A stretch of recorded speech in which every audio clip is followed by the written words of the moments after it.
어제 많이 힘드셨죠? 하루 내내 여러 가지 일이 있었는데 저도 많이 긴장해 있었던 것 같습니다. 주님 우리 곁에 오신 대림의 계절이고 기쁨의 성탄의 계절인데 채 느끼지 못한 채 긴장된 하루하루를 우리가 지내고 있는 것 같습니다. 하지만 더 나은 세상을 위한 진통이라 여기고 기도할 뿐입니다. 지금 우리가 겪고 있는 이 어려운 일들이 헛되지 않고 하나님께서 이 민족을 사랑하셔서 더 나은 하늘의 백성, 하나님의 귀한 나라로 세워가기를 바라는 마음으로 같이 기도하고 견뎌내야 될 것 같습니다. 성경을 읽을 때마다 느낌이 확신하는 것이 있습니다. 성경은 땅에 쓰여진 하늘의 언어다 하는 것입니다. 마치 가늠한 여인과 그녀를 죽이려는 성난 군중들 사이에서 조용히 앉아 땅바닥에 글을 쓰시던 예수님처럼 삶의 치열한 현장 속에서 바른 길을 찾아가는 일이 신학이요 신앙이라 여겨지게 됩니다. 그렇게 보면은 그리스도교 신학은 결코 추상적인 형이상학이 아니라 우리의 삶에 깊이 뿌리내린 사람됨의 철학이요 정치 경제학에 가깝습니다. 성경은 늘 하늘 구원 이야기를 하지만 이를 누리기 위해서는 우리가 이 땅에서 어떻게 살아야 하는지를 바르게 보여주고 가르쳐주고 있는 것이 바로 신학이요 그렇게 살아가도록 우리에게 촉구하고 있는 것이 바로 신앙이라 여겨집니다. 그리스도의 강림과 성탄 우리가 맞이하는 계절입니다. 이 땅에 오신 하나님 예수 그리스도를 기다리는 계절은 하늘에서 이루어진 뜻이 이 땅에 이루어지기를 간절히 소망한 자들을 향한 하나님의 응답이었습니다. 하늘에서 이루어진 하나님의 나라가 이 땅에서도 현실화되어져서 하나님의 통치 속에 이 세상의 모든 질서가 세워지기를 바라던 백성들, 모든 이들의 소망에 대한 하나님의 결단이 바로 대림과 성탄입니다. 내 하나뿐인 아들을 너희 곁에 보내겠다. 그만큼 내가 너희를 사랑한다. 이게 성탄의 비밀입니다. 아들을 통해 하나님의 나라와 뜻이 어떻게 이루어지는지를 선명하게 보여주시겠다는 아버지 하나님의 비장한 각오가 하늘에 계신 하나님께서 이 땅에 내려오신 대림과 성탄으로 이어지는 계절의 의미입니다. 그래서 그것을 가장 잘 상징할 수 있는 것으로 빛을 밝히게 되는 것이죠. 빛은 밝아지지만 조금씩 그 몸이 타들어가는 초처럼 슬픔을 태워서 기쁨으로 이루고 절망을 태워서 소망을 만들어가고 미움을 태워서 사랑으로 폭력을 태워 샬롬의 평화로 죽음을 태워 생명으로 자기 몸을 태워 하나님의 구원의 빛을 빚어내는 것이 바로 대림과 성탄의 상징입니다. 하나하나 초에 담긴 의미를 새기면서 빛을 밝혀 나가고 그 빛의 영롱함으로 이 세상의 어둠을 밝히고자 하는 그리스도인들의 소명과 신앙의 책무를 다하겠다고 하는 다짐과 약속도 바로 이 대림과 성탄을 맞이하는 우리의 자세여야 되겠습니다. 로마 제국 시대 로마의 강력한 힘에 모든 민족이 다 굴복하고 그들의 통치 속에 숨죽여 살던 어두운 그늘에서 한 줄기 빛으로 오신 예수 그리스도, 그 빛으로 오셔서 하늘 복음 선포하시고 하늘의 평화를 선포하신 예수 그리스도를 우리의 삶으로 맞이하는 계절이 바로 이 대림과 성탄의 계절입니다. 우리는 지금 역사의 변곡점에 있습니다. 어제 토요일 오후에 12월 3일 위법하고 위헌적인 계엄을 선포한 대통령에 대한 국회의 탄핵 표결이 있었습니다. 가결되었죠. 우리는 지난 여러 날 동안 극도의 긴장과 삶의 불안함 속에 있었던 것도 사실입니다. 물론 앞으로도 여기가 끝이 아니기에 얼마 동안은 계속될 것입니다. 살벌한 상황 속에서도 민주주의를 회복하고 성숙하게 세워가는 과정으로 만들어가는 국민들의 지혜와 성숙한 모습들을 보면서 우리 마음 한편 안심하기도 하지만 그럼에도 불구하고 여전히 불안한 마음이 우리 안에 있습니다. 왜냐하면 미움과 보복의 정서가 여전히 우리 가운데 있고 적대적이고 절제되지 못한 말을 쏟아내는 이들로 인한 갈등이 여전히 우리 현실 속에 남아 있기 때문에 그렇습니다. 정말 마음 아픈 것은 그 중에 일부라 하지만 그 일의 중심에 우리 기독교가 있다고 하는 것에 때론 화가 나기도 하고 부끄럽기도 합니다. 바울의 말씀을 빌자면 우리는 예수를 그렇게 배우지 않았습니다. 기독교로 포장한 이념 세력이며 순진한 이들을 꼬드겨 자신의 욕망을 채워가는 못된 이들입니다. 요즘 주일 설교 내용에서 보는 것처럼 바울을 제물 삼아 자신들의 이익과 욕망을 채워보려는 종교적 기득권 세력과 그에 야합하는 비겁한 집단을 보는 것 같습니다. 오늘 말씀 또한 이에 대한 바른 가르침을 우리에게 주고 계십니다. 오늘 말씀도 재판 이야기입니다. 벌써 네 번째입니다. 사내들인 공의회, 총독 벨리스 앞에서, 총독 베스도 앞에서, 그리고 오늘은 아그리빠 왕 앞에서 재판을 받는 바울의 모습을 우리가 성경을 통해서 보게 됩니다. 아그리빠 왕, 조금은 낯설죠. 성경에서 많이 볼 수 없는 이름이기 때문에 그렇습니다. 하지만 우리에게 좀 친근한 이름으로 이야기하자면 헤롯입니다. 헤롯.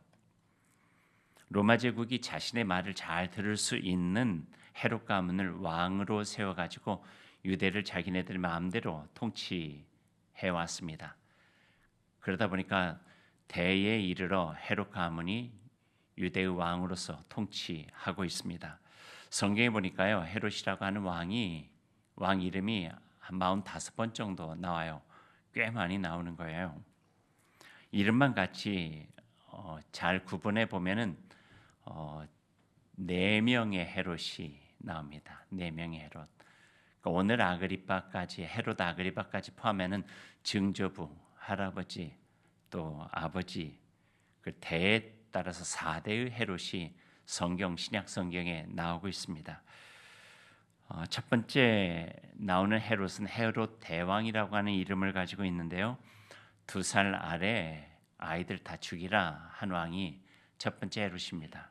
두 번째 헤롯은 세례자 요한과 예수님을 처형한 때의 헤롯입니다. 세 번째 헤롯은 초대교회 예루살렘 교회 지도자였던 야고보를 죽인 왕이 헤롯이고요. 그리고 오늘 네 번째 우리가 만나는 헤롯이 바로 헤롯 아그리빠입니다. 헤롯 대왕의 증손자로 꽤 오래 22년간 왕의 자리에 있었는데 어릴 때 왕이 된 다음에 별로 존재감 없이 성경에서 보여지고 있습니다.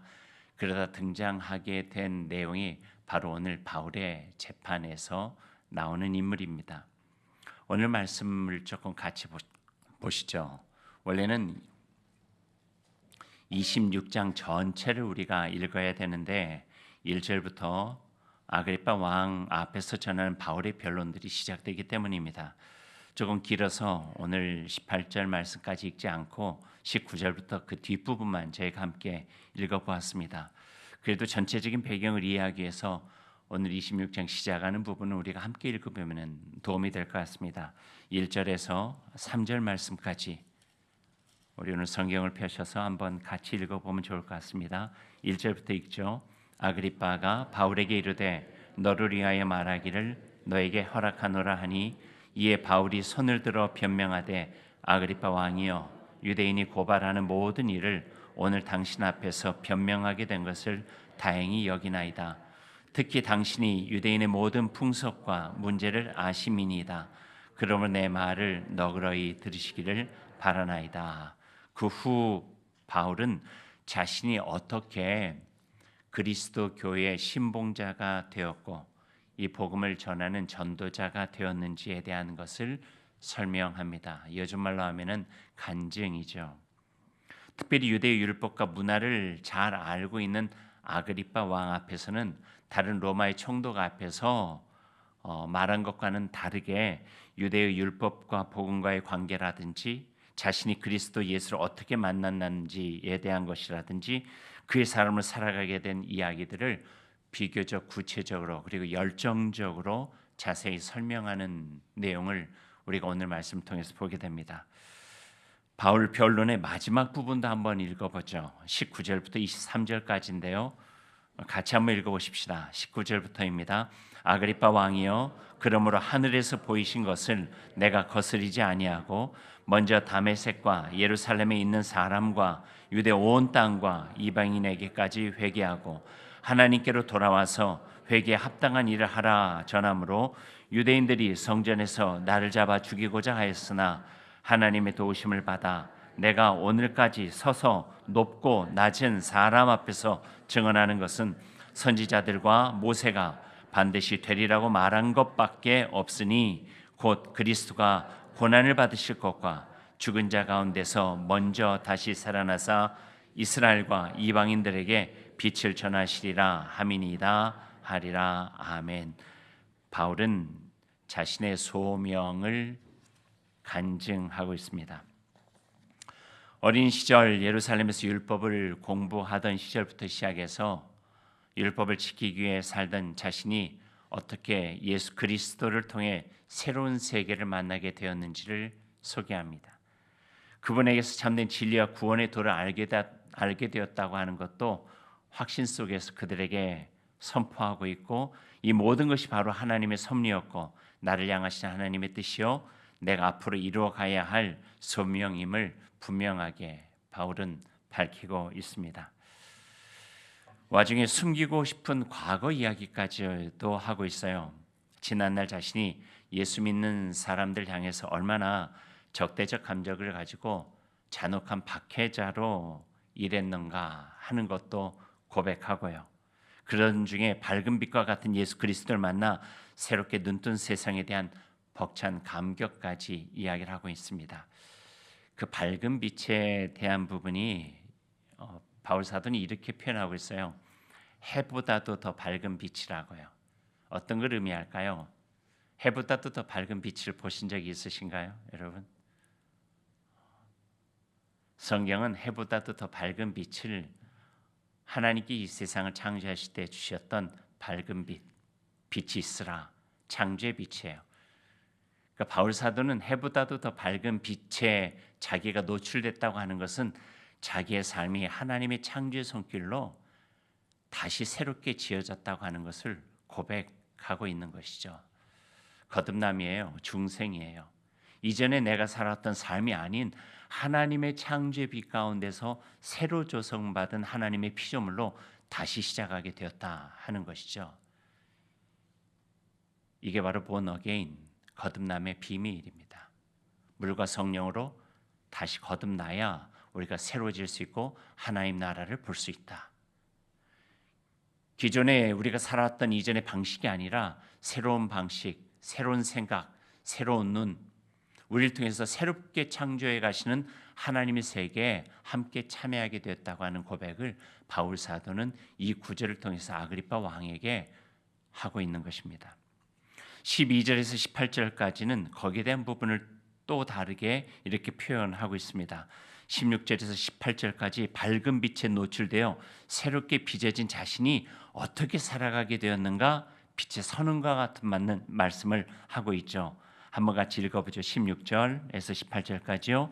일어나 너의 발로 서라. 내가 너에게 나타난 것은 곧 네가 나를 본 일과 장차 내가 너에게 나타날 일에 너로 종과 증인을 삼으려 함이니 이스라엘과 이방인들에게서 내가 너를 구원하여 그들에게 보내어 그 눈을 뜨게 하여 어둠에서 빛으로 사단의 권세에서 하나님께로 돌아오게 하고 죄 사함과 나를 믿어 거룩하게 된 무리 가운데서 기업을 얻게 하리라 하더이다. 소명이죠. 자신이 새롭게 창조된 몸으로서 하나님께서 받은 소명이 어떤 것인가 하는 것을 증언하고 있습니다. 아그리빠 왕에서요. 그 증조부 때부터 사람 죽이기를 밥 먹듯이 하던 헤롯 아그리빠 앞에서 조금치도 두려워하지 않고 주눅들지 않고 두려움 없이 자신의 가슴에 있는 말을 다 터놓는 것입니다. 내가 이 이후로는 내가 말할 수 있는 기회가 주어지지 않은 사람의 최후의 진술처럼 선포하고 있는 바울 사도의 증언을 우리가 듣게 됩니다. 오늘 읽은 말씀 보면 바울의 증언이 더욱 힘을 받은 것 같습니다. 그 자리가 왕 앞에서 자신을 변호하는 자리인데 어떤 판결이 내려질지 모르는 그런 자리인데 마치 아덴에서 아레오바고 언덕에 서서 온 회중이 듣도록 큰 소리로 복음을 외치던 바울이 연상될 정도로 힘차게 자기 가슴 속에 있는 복음의 말을 전하는 이 바울의 모습을 보게 됩니다. 19절과 20절 말씀도 볼까요? 함께 읽죠. 아그리빠 왕이여, 그러므로 하늘에서 보이신 것을 내가 거스리지 아니하고 먼저 다메섹과 예루살렘에 있는 사람과 유대 온 땅과 이방인에게까지 회개하고 하나님께로 돌아와서 회개에 합당한 일을 하라 전함으로. 거칠 것 없어요. 변론이 아니라 복음 전도예요. 아그리빠 왕을 향해서 복음을 전하고 있는 것이죠. 당신과 같은 사람을 향해 복음을 전하는 것이 바로 내 사명이라고 하는 것을 바울이 전하고 있습니다. 우리말로 읽어서 좀 실감이 덜하겠지만 19절 말씀 중반에 보면은요, 회개하고 하나님께로 돌아와서 회개에 합당한 일을 하라. 강력한 도전이에요. 왕인데, 자기를 죽이고 살리고 할 수 있는 왕인데 지금 바울이 강력하게 영적으로 도전하고 있는 거예요. 원어의 의미를요 그대로 이렇게 살려보면 이런 표현이에요. 회개에 합당한 일을 하면서 회개하고 돌아오시오. 아그리빠 왕 면전에서 회개하시오. 하나님 앞에서 회개하고 하나님의 말씀에 합당한 일을 해야 합니다. 촉구하는 거예요. 로마의 빌부터 자신의 안위를 살피며 살던 아그리빠의 비겁함과 불의함을 향해 회개를 촉구하면서 이제는 하나님 앞으로 돌아와야 한다고 강력하게 도전하고 있는 바울의 선언과도 같은 말씀을 오늘 이 말씀을 통해서 보게 됩니다. 생각지도 못했던 바울의 영적 도전에 자극이 되었던지 함께 자리했던 베스도 총독과 아그리빠 왕이 격정적인 반응을 보이게 됩니다. 24절에서 27절 말씀이 그 반응인데요. 함께 읽어볼까요? 24절입니다. 바울이 이같이 변명하매 베스도가 크게 소리내어 이르되 바울아 네가 미쳤도다. 네 많은 학문이 너를 미치게 한다 하니 바울이 이르되 베스도 각하여 내가 미친 것이 아니요 참되고 온전한 말을 하나이다. 왕께서는 이 일을 아시기로 내가 왕께 담대히 말하노니 이 일에 하나라도 아시지 못함이 없는 줄 믿나이다. 이 일은 한쪽 구석에서 행한 것이 아니니이다. 아그리빠 왕이여 선지자를 믿으시나이까? 믿으시는 줄 아나이다. 요즘 말로 하면 겁을 상실했어요. 이 자리가 어떤 자리인데요? 베스도 각하여 좀 이렇게 높여 부른 것 같지만 그 속에 있는 말을 다 쏟아놓는 거예요. 내가 미쳤다고요? 아니에요. 나 미치지 않았어요. 나는 진리를 이야기하고 있는 거예요. 참되고 온전한 말을 하고 있는 거예요. 당신이 들어야 될 말, 그 말을 하고 있습니다. 아그리빠 왕이요, 그러지 않습니까? 동의를 구하는 거죠. 당신은 알고 있지 않습니까? 유대 율법을 알고 있지 않습니까? 이 말이 참된 진리임을. 그리고 선지자를 믿습니까? 선지자를 믿는다면 이 말씀으로 돌아오십시오. 이거예요. 가슴이 떨리면서 외치고 있는 바울의 선포와도 같은 말이죠. 그 말을 들은 28절, 29절 아그리빠 왕의 답변이 나와요. 28절, 29절 같이 읽어요. 아그리빠가 바울에게 이르되 네가 적은 말로 나를 권하여 그리스도인이 되게 하려 하는도다. 바울이 이르되 말이 적으나 많으나 당신뿐만 아니라 오늘 내 말을 듣는 모든 사람도 다 이렇게 결박된 것 외에는 나와 같이 되기를 하나님께 원하나이다 하니라. 여기에 적은 말이라고 하는 건요, 짧은 시간에라고 하는 뜻을 가지고 있어요. 짧은 시간에 나를 그리스도인으로 전도하고 있구나, 이렇게 이야기를 해요. 그러니까 바울이 거기에 대한 답변이 짧은 시간이건 긴 시간이건 당신뿐만 아니라 오늘 내 말을 듣는 모든 사람도 다 나같이 되기를 하나님께 원합니다. 복으로 나오기를 원합니다 이거죠. 이 결박한 것 외에는 다 나와 같이 되기를 원합니다. 하나님의 온전한 사람으로 서기를 원합니다. 거침없어요. 담대합니다. 자신이 가지고 있는 복음이 참 진리임을 확신하고 있는 사람만이 할 수 있는 당당하고 두려움 없는 선포입니다. 저는 오늘 말씀의 제목을 근거 있는 자신감이라고 정했어요. 이보다 더 자주 사용하는 말은 근거 없는 자신감이죠. 하지만 오늘 바울의 모습은요, 근거 있는 자신감이에요. 왜 이리 당당한가? 그 안에 참된 진리에 대한 복음이 있기 때문에 그렇죠. 왜 이렇게 두려워하지 않는가? 그 자리까지도 그 마음속에 죽음을 이기신 예수 그리스도의 참된 진리의 복음이 있기 때문이죠. 세상의 힘에 근거한 자신감이 아니라 하늘의 비밀을 아는 자의 자신감이에요. 세상의 힘 다 유효기간 있어요.